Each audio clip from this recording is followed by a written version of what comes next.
इस साल का student of the year award जाता है हमारी सबकी चहेती बैडमिंटन की इंटरनेशनल प्लेयर। स्टेज से इतनी घोषणा होते ही दर्शक दीर्घा से हेमा हेमा की आवाज आने लगी।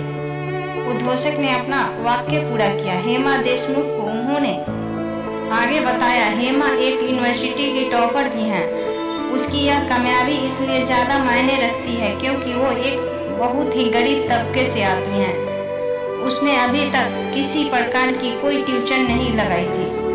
कॉलेज टाइम के बाद धनोपार्जन के लिए वह कपड़े प्रेस करने का कार्य करती है। ये हम सबके लिए और हमारे कॉलेज के लिए गौरव की बात है कि इतनी बहुमुखी प्रतिभा की धनी हेमा हमारे कॉलेज की छात्रा है। पूरा हॉल तालियों की गड़गड़ाहट से गूंज उठी। स्टेज पर जाने के बाद हेमा ने सबका अभिवादन करके कहा, मेरी सफलता का श्रेय मैं मेरी मम्मी को देती हूँ, जो एक दिहाड़ी मजदूर है।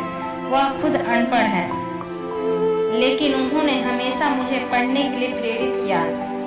वे मेरी जन्मदाता नहीं है, लेकिन मेरे लिए वे जन्मदाता से भी बढ़कर हैं। उन्हें कोई संतान नहीं थी। उन्होंने मुझे मेरे चाचा से गोद लिया। मेरे चाचा जी को 2 बेटे और 1 बेटी थी।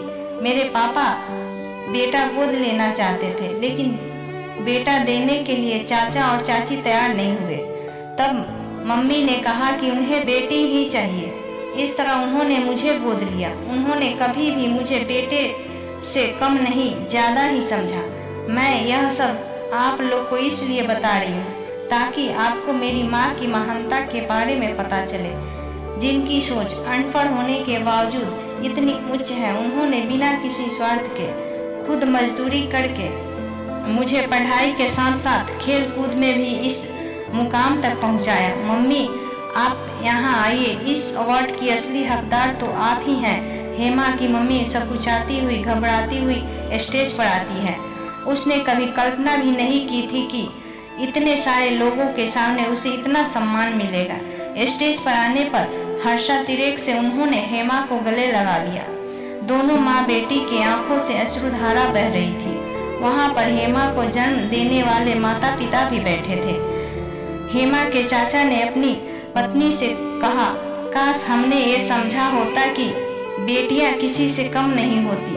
हमने बेटी को कमतर न आंका होता, क्योंकि उनके दोनों बेटे आवारा जो निकले थे।